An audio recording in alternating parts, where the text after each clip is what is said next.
Welcome to the Equinium podcast, hosted by Equinium Marketing and Public Relations Executive Holly Johnson. Join Holly as she connects with some of the best and brightest voices in the equestrian industry, from brand leaders and athletes to media experts and innovators, for engaging conversations that inspire, inform, and elevate your equestrian IQ. Get ready for the Equinium podcast, brought to you by Equinium Marketing and heard exclusively on the Equus Radio Network. Okay, we're here with Nona Garson, who is a USEF Small R course designer for hunters and jumpers. She is a US Olympian, and she is also the show manager and founder of the Ridge at Wellington Groves, a show in Loxahatchee Groves, right close to Wellington, Florida. And she's going to tell us today a little bit about her show and just talk about her experiences in the horse world. So, hi Nona, how are you? I'm doing great today, Holly. Thanks for asking. Awesome. So we're actually at the show right now, where it's super early in the morning, so we're kind of just watching people walk the course to start jumping. But why don't you start and tell us a little bit about your history? Obviously, the Ridge was your kind of family farm back in New Jersey. So start there and tell us kind of how you grew up riding and what that kind of led to for you and how it eventually came to this. Well, I was blessed. My family supported me. My dad supported me in a big way, and I grew up at the Ridge Farm in Lebanon, New Jersey, and where I started showing ponies and then junior jumpers and all of that. And I actually grew up in the horse business. I became a professional coming out of the junior ranks, and we've been teaching people, finding horses for people, and competing ever since. Then we've branched out. I've shown horses all over the world. I've represented the U.S. in Nation Cup finals, World Cup finals. That's a whole other podcast that I want to do, is just talking about all the cool horses you've had, from Derrick to Lancaster to Rhythmical. So we could do a lot on all of that. But today we want to talk a little bit more about the show that's going on today. Yeah, sure. So when George and I, my partner George D'Ambrosio and I, we've always developed horses and ridden horses our whole lives. And we now have moved into making competitions. We felt that in the U.S. there was a lack of places to develop horses with good competitions and affordable pricing. Absolutely, yeah. So the Ridge was kind of born, or kind of evolved into what it is now, which is a 20-acre farm here in Loxahatchee Groves, which is right between Southern and Okeechobee Boulevards, but super close to WEF. But you guys really did a lot to this facility to bring it up to par, right? Yeah, we've put well over $1 million into this facility to bring it to what we felt that we needed to make everybody happy, between the footing, right, the water, the rings, everything that's gone into it. Yeah, and it's obviously a big difference. It's not as hectic as the other shows, which, I think the original design was for the horses, right?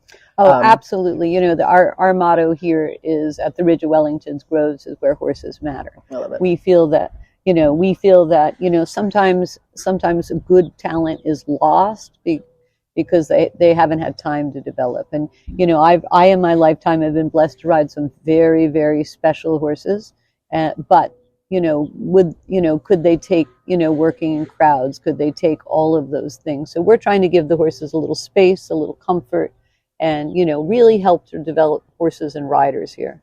And maybe talk a little bit to how that has come about. Like, for example, you run a couple different courses over, it's not just one course and everyone goes boom, boom, boom. You can kind of take your time, stuff like that. Yeah, we've actually put a lot of thought into the format that we run here. In my lifetime, I've developed a lot of horses from scratch, all the way up through the Grand Prix and all of that. And we have, at every height bracket, we have 3 classes offered, except for in the big feature classes. Then there's a class that goes for several hours. And the reason is, if the horse is really good, you just do one class. If the horse needs a little time and work, you have all 3 courses to work them on.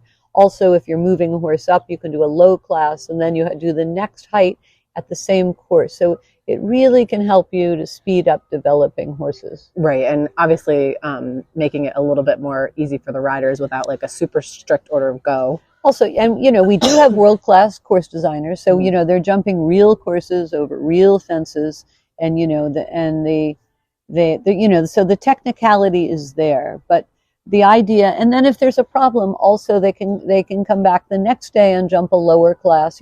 Sometimes in other horse show formats, if the horse has a problem at a certain element or a certain type of jumps, it could take weeks or months to get them over, maybe all season, maybe a year. So our ideal situation is that we help our horses, riders, and trainers work through those problems. Right, and there was an example of that with the fake stone wall that you guys have. I think it was Daniel or somebody, maybe one of the Blumens, but I'm not 100% sure.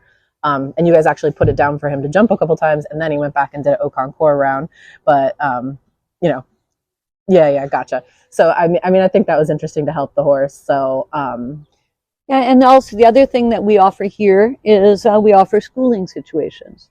So so when we're not running horse shows, we open the ring for people to come do sessions within the ring. So it's all about kind of developing horses in a nice way, giving the horses a chance, not pressuring them. And our goal is to help our riders and horses move forward and feel good about themselves. And maybe just to talk about young horses for a second, what's something that you, just as a personal, when you're scouting horses, what's something cool that you look for in a horse, maybe as a 6-7-year-old? Is there anything specific that you could talk about to as a young show jumper, what to look for?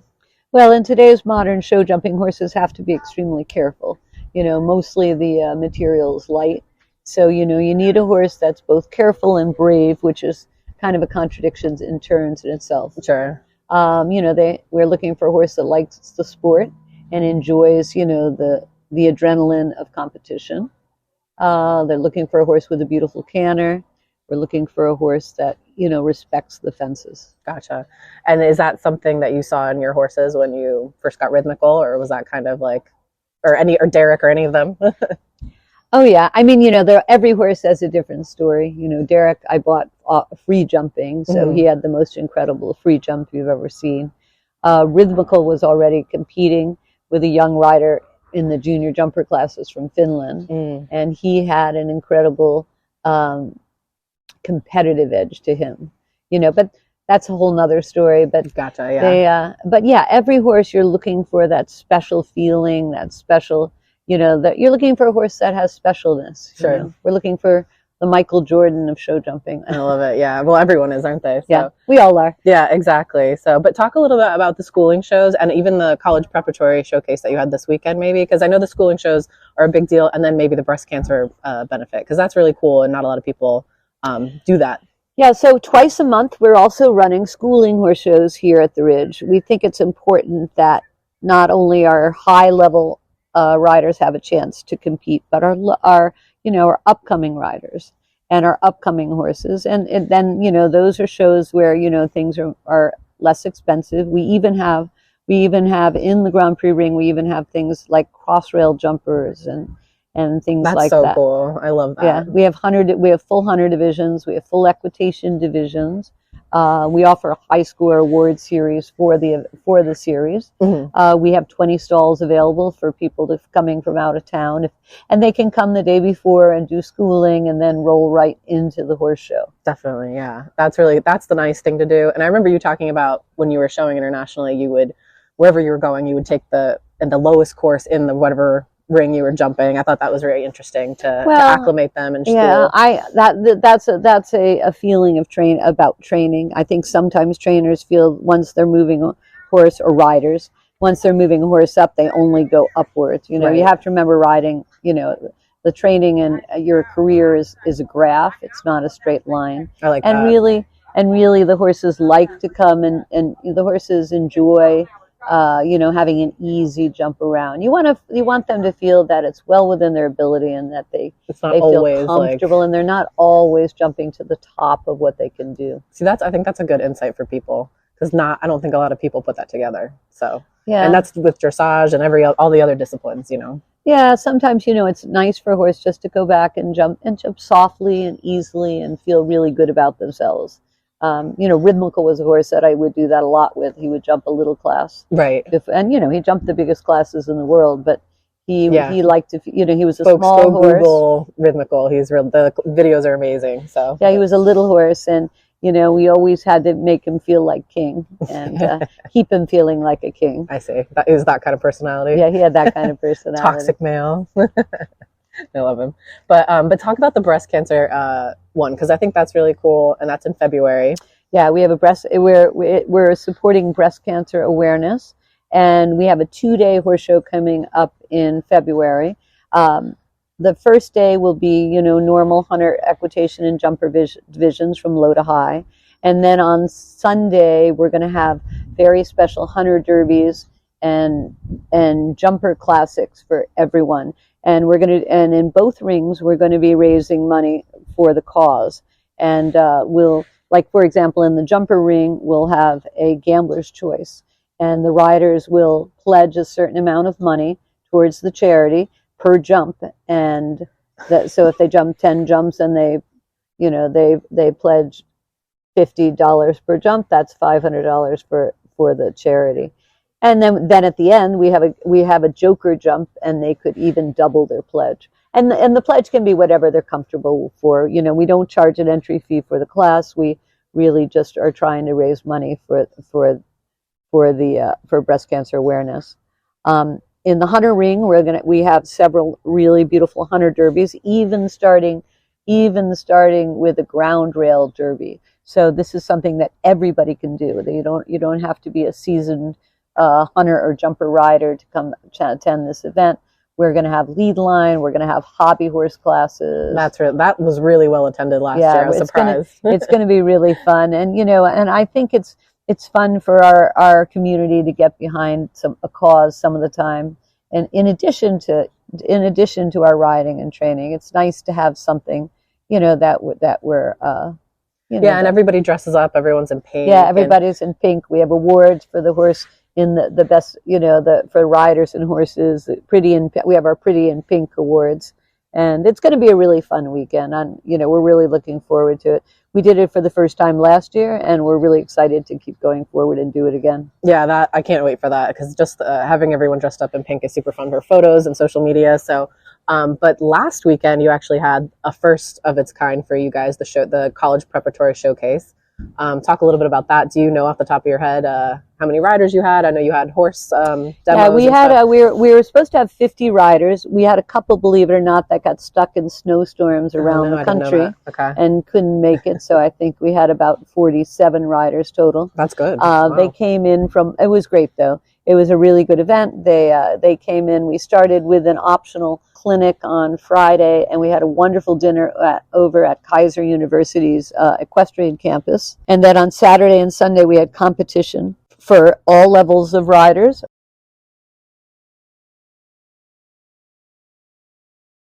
Yeah, so the event really went beautifully this weekend. We had riders, like I said, from all over the country. And that was your first time hosting it. What did you notice that was different about like the collegiate level? I mean, I know you can only get on the horse and jump it twice and stuff like that. I mean, that's kind of interesting. Well, it's a really interesting study in riding. Okay, It's it's something that we don't see so much anymore. It's the ability for riders to be flexible and to instantly read the horse they're getting on. Yeah, is really a great talent.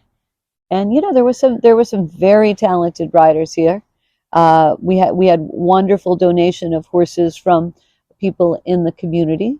We had several nice horses that were presented for sale as well. That were horses that were available after the clinic. A couple of the horses we've already sold that were in the event. That's pretty cool. Yeah, because it's a cool way to get to know a horse. Because it's a beautiful way for people to see horses, and it's with children, so you're seeing the horse's personality. And I can't thank enough the donors of the horses for the event. Yeah, and I'm sure you guys are going to do it again next year. Yeah, we'll definitely do it again next year. Like all things we learned, and we'll do it a little better.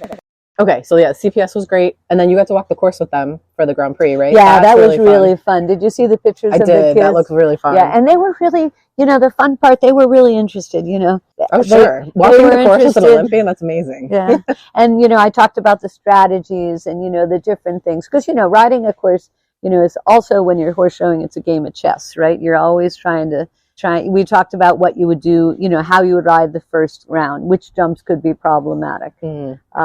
Was there anything specific that stuck out, the one Liverpool with the light shining on it was a jump that was problematic. The first jump was problematic on the course because it was just a little bit wider, bigger than maybe the horses were expecting for the first jump. Gotcha. Yeah. But and then we talked about strategies in the jump off, and the kids were really great. And they afterwards, after the class was over the next day, they said, you were right about that and this and that. So they were fascinated with as I started to talk about not only how many strides were between the course, but the strategy a rider might use to jump that course. Yeah, that's awesome for them to see. Yeah, that's it was fantastic, really fun. And the kids were great. They were really interested in learning. They were great. It was fun. You had lots of schools here too, not just kids. Yeah, we had 24 colleges for the kids to work with, and there were colleges very interested in the riders too. They were. Some of the schools were reaching out to some of the riders they saw. So I think it's great. Yeah, I think it's a great opportunity. And it's an amazing opportunity. And what did they give away for scholarships? It was a big number. Well, they were, in the ring we gave away a couple of $1,000, but for other scholarships going forward, I think you're going to see about $30,000 of scholarships going forward. That would be really cool. In the future, I think there could even be more. Okay, I love it. Yeah, and I know there were some schools that were giving their own out, but for the Ridge to do it through the CPS is even greater. And I think another thing that you guys have going on that not a lot of shows have or that don't do in Wellington is for the sponsors. You guys have a lot of kind of breaking through the clutter and, amazing venue. So maybe talk about kind of like how your sponsors have enjoyed. Because I know we did the turf tour and it was a little hard to sponsor there because we were always moving. But now that you guys have this permanent location with jumps and banners, I think the sponsors are really benefiting from that. We have some new ones this year, and Root and Riddle's been here for 10 years, so that's really cool. But any thoughts on that, the importance of sponsorship? Well, as much as, and we love this, we do this because we love this. If we wanted to just make money, we probably would do something else. This is the sport that I grew up in and I love, and this is our giving back to the sport. If we do need people's help to keep, to going forward. Sure. Because most of the money we make goes right back into prize money for the people that show. But for a sponsor here, it's a much more intimate venue. It's they get a lot of attention. There's a lot of presence. They're in every sport, every press release that we do. The visibility is high, and it's a much more relaxed, comfortable environment for people to meet people too. Exactly. And we do custom sponsorships. We'll do parties. We'll do presentations. We'll do a lot of things, and we have the ability to do a lot of things because we set our own schedule. We're not trying to press through hundreds and hundreds of classes. Exactly. And, it allows a real personal touch. Yeah, that's what Root and Riddle was saying. They like being able to come out and hand out stuff to the riders. And I know they're going to have a jump in the ring this year, and they've kind of stepped up their sponsorship. And then Marcia McClellan did the back numbers, which is great. So, the jump isn't here yet. Unfortunately, I texted her, but Storm Ridge is a new sponsor to us this year. Storm Ridge Capital. They're a wonderful investment group that really understands the horse business, and really top group that they were so excited to join us this year. I love that. That's cool. And we also have the Palm Beach Sports Commission. Yeah. We have a charity sponsor, which is the Kids Cancer Foundation, Root and Riddle, Marcia McClellan. We have quite a few. And you had a bunch of new ones for the CPS, like Dare Dow and some of the other schools that came out and sponsored. So it's been a productive year for sponsorship for you guys, I feel like. Yeah, no. We're very happy, and we still have more room in the village for more, but yeah, I mean, just the fact that you can build a jump and have it, photographed so many times in this beautiful, because it's, it's way more picturesque than other shows in the area. And people don't realize what beautiful, and even just on the basic level, what beautiful pictures that you provide for all the riders. I mean and for the sponsors, the sponsors get a lot of opportunity to get some beautiful we build out custom media folders for them, material for them going forward, video, photos, everything. So, and then they can also come out and talk to the riders one-on-one at the in-gate like Root and Riddle does and Dare Dow had. So I think that's really pretty cool. So just to touch on it really quick before we finish, because I think we're pushing 45 minutes now. Tell me a little bit about the Olympics that you rode in, because just something that was in See, I rode in the Olympics in Sydney, Australia in 2000, and it was very hotly contested to get there, and it was, it was beautiful and exciting. Actually, it was interesting. It was the furthest away that the biggest group of the most valuable horses ever traveled. Wow, I didn't know that. That's cool. I mean, Sydney's not a short flight, obviously. Yeah, but all the horses, and interesting, all the horses from all over the world traveled well. But they were very worried at first because they had never sent horses that big group of horses that far. Was it hot? No, okay. It was just normal. I mean, it wasn't any hotter than, because their summer is our winter. There was a lot of concern about the weather, but the weather really wasn't a problem, other than it rained a bit, but that can happen anywhere. Well, such a cool experience, obviously, with Rhythmical. Yeah, no, it was great, and I got to meet all sorts of amazing athletes, not just in the equestrian round. When I marched in the opening event, I was right behind Venus and Serena. I met them. I didn't know that. That's cool. Yeah. I met the dream team. I met the basketball dream team. I mean, it was a blast. I mean, it's a once in a lifetime experience. Yeah, for sure. I mean, and Rhythmical was a once in a lifetime horse, so he was such a cool horse. And didn't you? What's the story? I don't know how true this is, but didn't you get him for washing machines or something ridiculous? I didn't get him for washing machines. Okay. But at a certain point, he was traded. He and two other horses were traded from the Russian government before I got him, because at that time Russia, the wall had just fallen, and Russian currency wasn't worth anything. So Rhythmical was actually bought from the Russian government, he and two other horses, for 150 used washing machines. That's so bizarre. Yeah. 150. Did they need washing machines? Did they? Well, they didn't need, the money was worth nothing to them. Right. So they were trading in commodities. Okay. And whatever commodities. And I'm sure that, and unfortunately it was a bad time for horses in Russia, because many horses went from, horses, even well-bred horses, went for consumption. Gotcha. Yeah, that's horrible. So, but he was Latvian bred? No, he was Russian bred. Oh, sorry. He's a Budyani. Got it. Okay. He was a Budyani. Yeah. Which was a special military breed of horses that was developed by Colonel Budyansky. Oh, I didn't know that. Okay, I have to read about that. And they were for speed and endurance. Mm-hmm. And actually, in Russia to this day, they have thoroughbreds, and Budyanis can race, and they have and they can. Interesting. Yeah, because he was very refined. Yeah, he didn't look like the modern warm blood, really.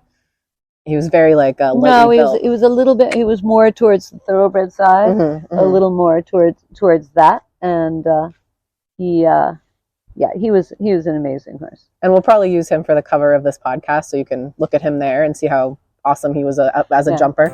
But and he was only 15 too. That was the other. That's part. Crazy. That was the other part about Riz. Tiny, and he died recently, right?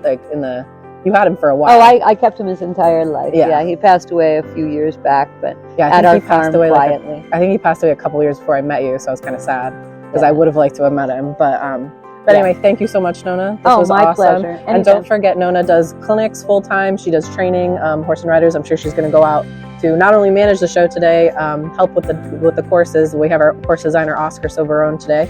But Nona is a course designer herself, but she'll also be training horses and managing the show. So check out ridshowjumping.com and definitely follow us for more podcasts with cool people. Okay, thanks, Holly. Take care.